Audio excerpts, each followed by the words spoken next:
Hi guys, and I don't know if you can tell from the look on my face, but I'm not happy about what's happening on the continent, particularly with the unfolding situation in the DRC. It's been going on for years. In fact, many are calling it the forgotten war. But let's take a break from that for a moment and talk about this very embarrassing exchange between two very important African leaders. I'm talking about President Paul Kagame of Rwanda and President Cyril Ramaphosa of South Africa. If you haven't seen the tweets by now, well, here is a breakdown. Or if you've seen the tweets and you're trying to make sense of what's going on, well, hopefully this video helps you understand why it's sad for me as an African to see our leaders engage in a war of words on social media.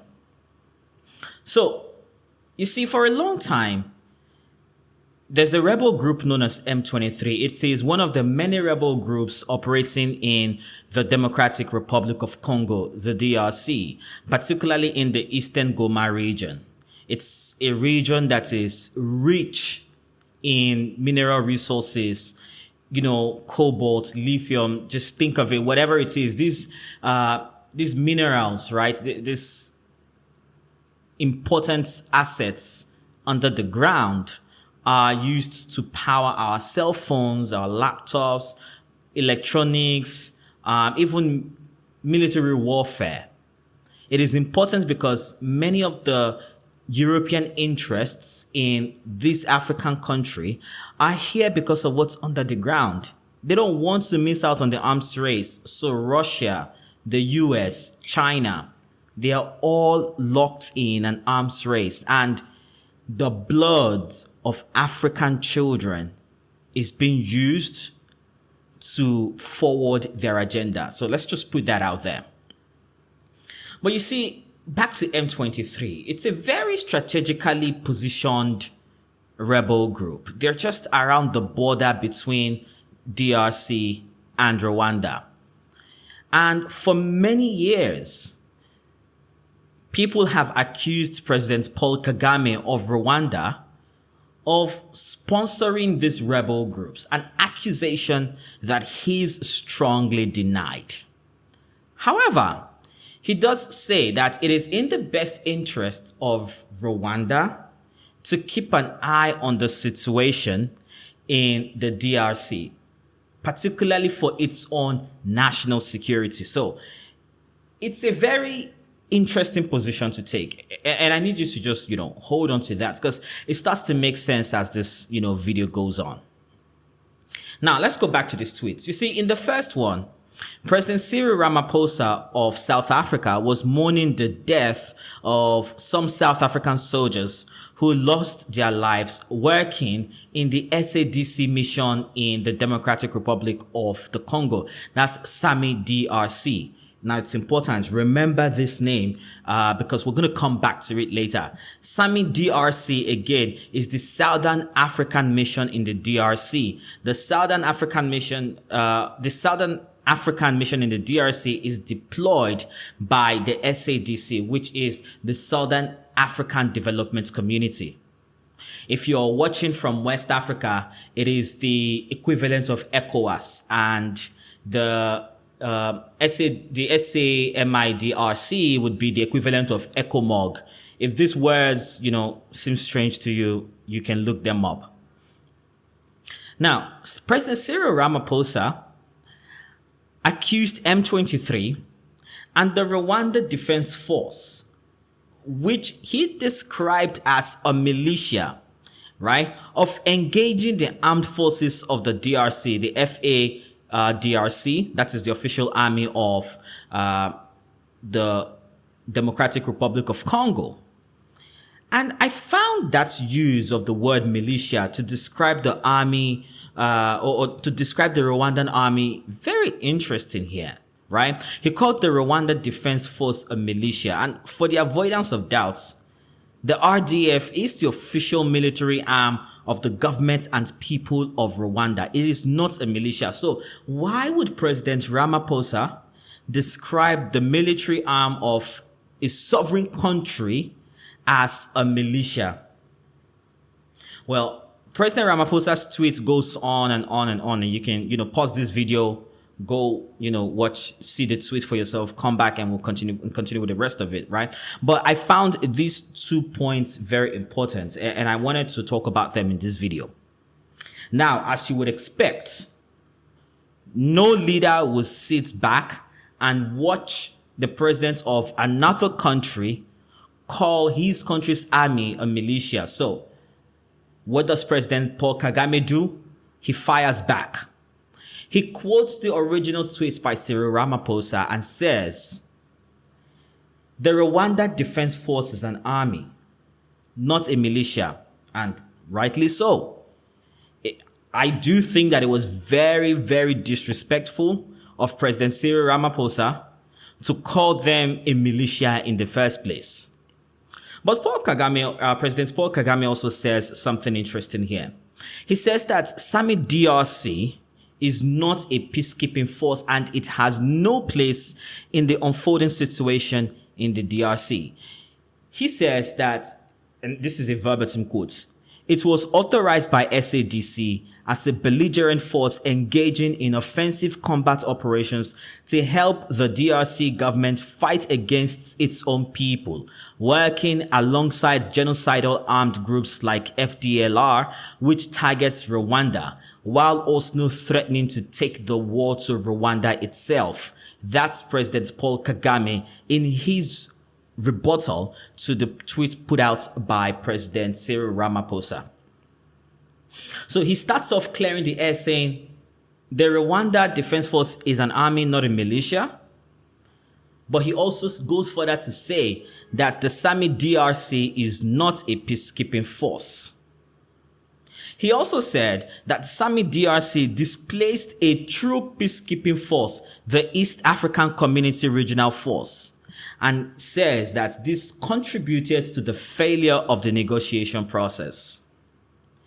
Now you might be asking, who's telling the truth about what Sami DRC really is in the Congo? Is it a peacekeeping force or not?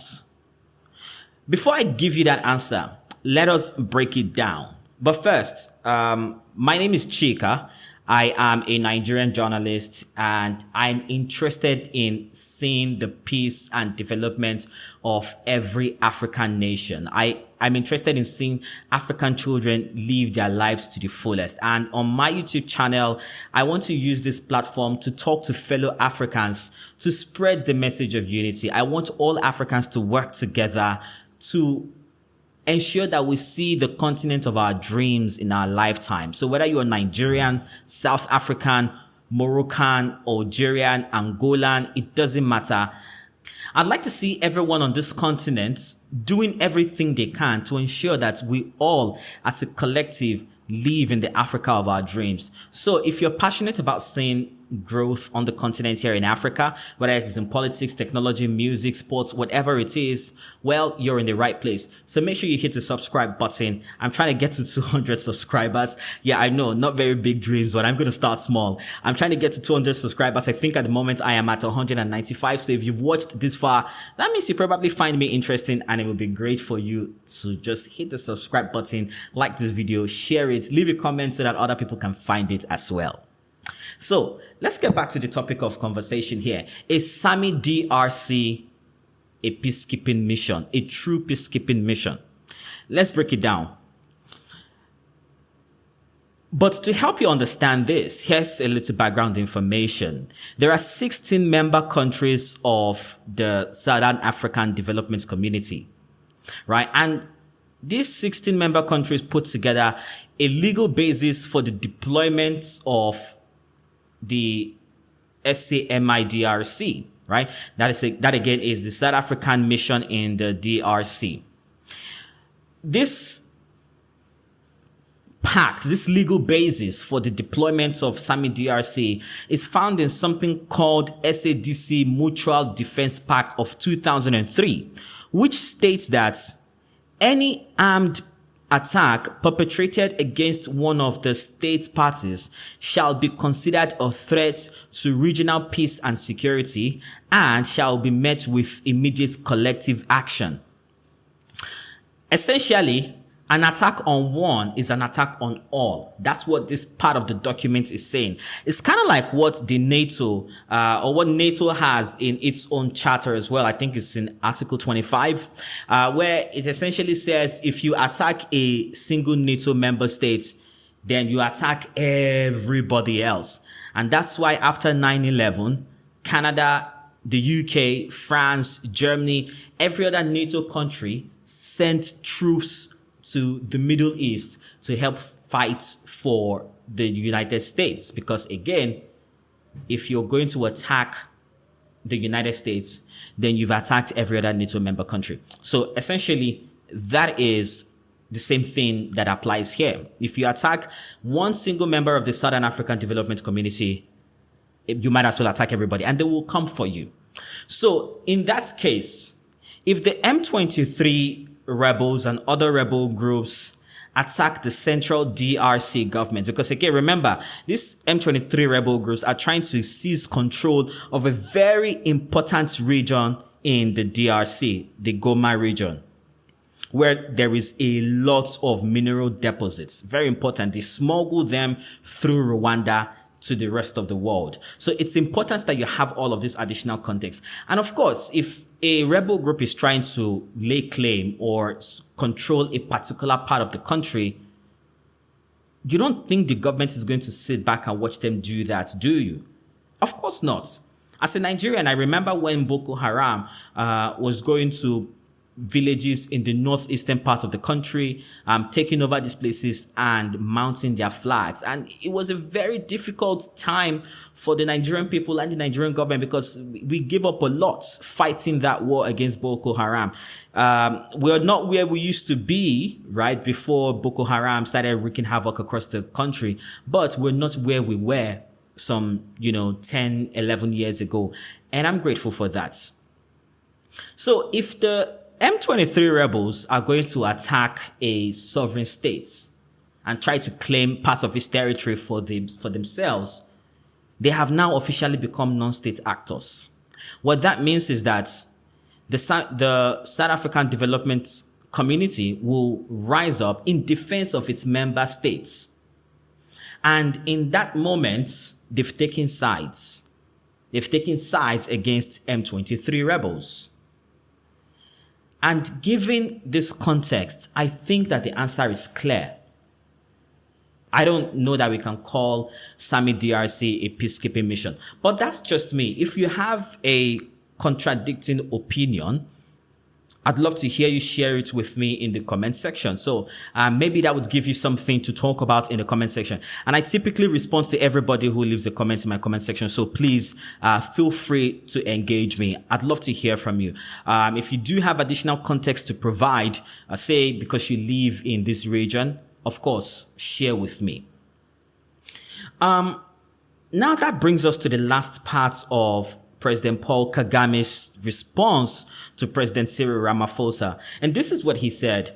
If South Africa wants to contribute to peaceful solutions, that is well and good. But South Africa is in no position to take on the role of a peacemaker or mediator. And if South Africa prefers confrontation, Rwanda will deal with the matter in that context any day. And that had many people asking, is President Paul Kagame beating the drums of war?